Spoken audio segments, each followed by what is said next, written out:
dois beaucoup épargner pour devenir riche. Et c'est là que je vais m'asseoir et finir. Aïe, aïe, aïe, le pasteur est revenu, le débordement est revenu. Oh Jésus. Proverbe 11, verset 24.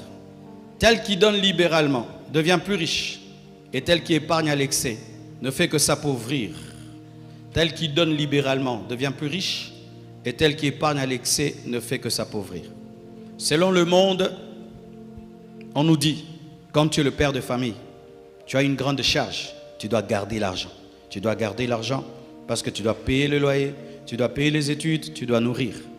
Mais tu viens auprès de Dieu. Il te dit que si tu épargnes à l'excès, tu vas t'appauvrir. Mais si tu donnes avec libéralité, tu vas devenir riche. Tu crois quoi? Qui croit qu'il faut épargner à l'excès? Qui croit qu'il faut donner? Qu'est-ce que tu vas donner aujourd'hui? Si tu crois qu'il faut donner. Et c'est là que je vais m'arrêter.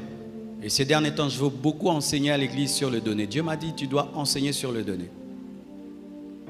Papa, tu gagnes 100 $ et tu dois donner 10 $ comme dîme. Est-ce que tu arrives à donner ça? Ou tu te dis, mais c'est déjà peu. C'est déjà peu.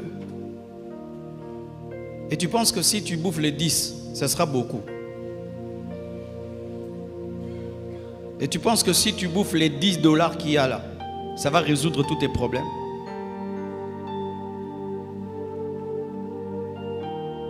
Est-ce que tu as la pensée de la libéralité? Qu'est-ce que tu as déjà donné à Dieu ou à quelqu'un de grand dans toute ta vie?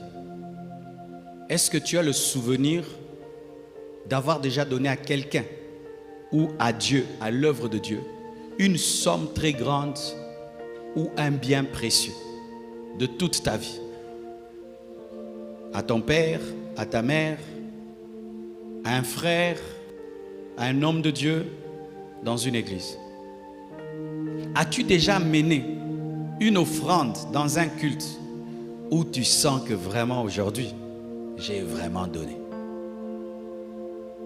Beaucoup d'hommes, vous avez des problèmes financiers. Mais ces problèmes financiers ont fait de vous des chiches, des radins spirituels. Et remarquez, vous demeurez dans la pauvreté et vous y demeurez et encore et encore. Nous sommes en train de construire. As-tu déjà donné un grand sacrifice pour la construction? Nous sommes en train de déménager. As-tu fait une réelle contribution au déménagement? Nous allons recevoir bientôt 20 orateurs au 30 matin, 4 orateurs à équilibre. Est-ce que ça préoccupe même tes pensées de faire quelque chose? Nous avons culte ce soir. Qu'est-ce que tu vas donner? Ton plus petit billet ou ton plus grand billet? Qu'est-ce que tu vas donner ce soir? Ton plus petit billet ou ton plus grand billet? Je viens du Burundi. J'ai causé avec un homme de Dieu, l'homme de Dieu qui m'avait reçu précédemment. Il m'a dit, tu sais, Dieu a béni l'église. Maintenant, nous sommes à 600 membres. Là-bas, 600 membres, c'est beaucoup. Et Dieu m'a mis au large. Et tu sais, tu m'avais donné qu'un seul secret. Que tu ne donnes jamais à Dieu en deçà d'une certaine somme. Et moi aussi, j'ai dit, Dieu, moi aussi, je te promets, quand je donne l'offrande, je ne donnerai jamais moins que cette somme-là. Même si je traverse des moments difficiles, je donne toujours cette somme-là ou plus. Et aujourd'hui, Dieu m'a béni. Tu vas dans des restaurants chics, mais ici, quand tu donnes, est-ce que ça équivaut les restaurants chics? As-tu déjà donné à Dieu 100 000 $? Il y a déjà des gens dans cette église qui ont déjà donné à Dieu 100 000 $. Dans cette église. As-tu déjà donné à Dieu 70 000 $? Il y a quelqu'un qui a déjà donné dans cette église 70 000 $. As-tu déjà donné à Dieu 50 000 $? Il y a quelqu'un dans cette église qui a déjà donné 50 000 $. Un Congolais, pas un blanc. Oh, l'argent vient de l'Europe. Non, ici, 50 000 $. As-tu déjà donné à Dieu 30 000 $? Il y a des gens dans cette église qui ont déjà donné à Dieu 30 000 $. 10 000 $, il y en a. 5 000, il y en a. 2 000, il y en a. 1 000, il y en a. Parce que souvent, pourquoi je te parle des gens qui ont déjà? Parce que souvent, quand des tels montants commencent à monter dans ton cœur, tu te dis, est-ce que quelqu'un peut déjà donner? Je te dis, il y a déjà des gens qui ont déjà donné ça. Mes frères et sœurs, lorsque Dieu veut t'amener au succès, il te donne des directives. Et quand tu les refuses, tu restes à la case de départ. Et aujourd'hui, Dieu veut vous bénir financièrement. Aujourd'hui, tu mettras dans le panier des offrandes ton plus grand billet. Ton plus grand billet. Parce que comment tu peux dire que tu aimes Dieu, tu fais des cultes, tu rentres, hein, seulement tu chantes, tu danses, ton argent tu sors avec. Comment? Les musulmans ne font pas ça. Les occultistes ne font pas ça. Seulement nous. Des miettes et des miettes dans les paniers. Des miettes et des miettes. Des miettes et des miettes. Et des miettes et des miettes. Tu prends une moto, elle te dépose, le reste, c'est ce que tu vas mettre ici. Tu prends un taxi, le reste, c'est ce que tu vas mettre ici. Tu prépares ta veste, ta chaussure, jamais l'offrande. Tu cherches l'offrande en plein culte. Mais tu prépares la veste. La sortie dimanche avec la famille, tu as déjà préparé le montant. La sortie au restaurant après le culte, tu as déjà le montant. Mais le montant que tu vas donner, non. Si seulement quand tu vas mettre la main dans la poche, ce que tu tiendras là, c'est ce que tu donneras. Est-ce que même tu donnes tes dîmes? Tes dîmes, tu as 5 années de vol, 10 ans de vol. Et tu veux que Dieu te bénisse. Frères et sœurs, il fut un temps, j'étais un pasteur pauvre. J'avais un problème de renouvellement de l'intelligence en matière d'offrande.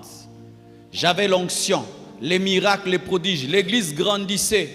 Mais après le culte, je restais debout devant l'église pour avoir un taxi. Et quand même j'avais un taxi, j'étais incapable même de louer un taxi.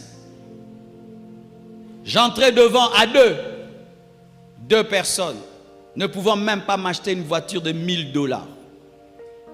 Et je priais, je demandais, jusqu'à ce qu'un jour j'aille dans une église. C'était le temps des offrandes. J'ai vu l'homme de Dieu sortir une offrande. Alors j'ai compris que je jouais. Et un jour, ce qui a tout déclenché, mes frères, on a reçu un groupe musical français. Ils ont prêché, chanté. C'était l'heure de leur bénir. Et l'église n'avait pas suffisamment donné. Et je trouvais qu'on ne pouvait pas leur donner une telle somme d'argent. L'Esprit me dira de donner tout ce que j'avais dans ma caisse, tout ce que j'avais dans ma maison, et de leur donner. Tu t'imagines, tu as des enfants, tu as une femme. Et j'en ai parlé à ma femme, elle a accepté. On a vidé tout ce qu'on avait. On a donné à ces hommes. Et ils ont prié pour nous, ils sont partis. Frère, des fois ta vie peut être bloquée, rien que par un manque de direction. Et une offrande peut ouvrir la direction. Ah oui, Corneille, la Bible dit, tes aumônes et tes prières, tes aumônes et tes prières sont arrivées jusqu'à Dieu. Et un ange est descendu à cause des prières et des aumônes. Et l'Esprit me montre à ma femme d'ailleurs, qu'on était dans une maison, un salon, rempli de chocolat. Et quelqu'un prenait un seul chocolat à nous donner. Et j'ai reçu la révélation. Et on a appliqué la révélation. Et aujourd'hui, Dieu nous a mis au large. Vous savez qu'on a fait cette offrande, on a fait une semaine pour manger. C'était difficile. Une sœur habitait avec nous. Elle était étonnée de la pauvreté qu'il y avait dans ma maison pendant cette semaine-là. On avait accepté. Il vaut mieux être pauvre pendant une semaine et devenir riche toute ta vie. Encore des miettes que tu donneras encore. Ici, tu donneras des miettes. Dimanche, des miettes. Mercredi, des miettes. Vendredi, des miettes. Et ne dis pas, je suis un étudiant. J'étais un étudiant. Lorsque j'ai reçu mes premiers 100 $ du ministère, mes premiers 100 $, j'ai pris le 3/4. Je l'ai donné dans une convention. Quand j'ai commencé l'église, pendant une année, tout ce que j'avais, je donnais à Dieu. Tout ce que j'avais, je donnais à Dieu. Je ne prenais que 50 francs ou zaire, je ne sais plus. Et je rentrais à la maison. Je venais à pied et je rentrais en taxi. Taxibus. Ne dis jamais, je suis un étudiant. Dieu ne te demande pas de donner comme le millionnaire. Dieu ne te demande pas de donner comme un riche. Il te demande de donner dans ta pauvreté. D'ailleurs même, l'une des offrandes les plus acceptées, valorisées dans la Bible, c'est l'offrande d'une veuve. Lorsque Élie devait être nourri, il est envoyé chez une veuve. chez une veuve, qui devait tout donner chez la veuve.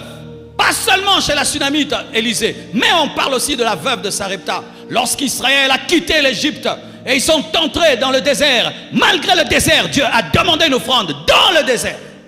Quel manque de pitié! Non, c'est ça la révélation pour entrer dans la richesse. Mais si tout le temps tu présentes ta pauvreté, tu seras toujours pauvre. Comment Dieu va te donner de l'argent alors que toi-même tu es dominé par l'argent? Comment Dieu peut te donner de l'argent alors que tu es cupide? Comment Dieu peut te donner l'argent et tu ne peux pas te débarrasser de l'argent? Parce que lorsque nous donnons à Dieu, c'est alors que nous prouvons que nous avons dominé la cupidité. Lorsque tu peux prendre une voiture, tu donnes, Dieu voit que la voiture ne te dit rien. Lorsque tu peux donner une maison, Dieu voit que la maison ne te dit rien. Lorsque tu peux prendre une somme d'argent, Dieu voit que l'argent ne te dit rien.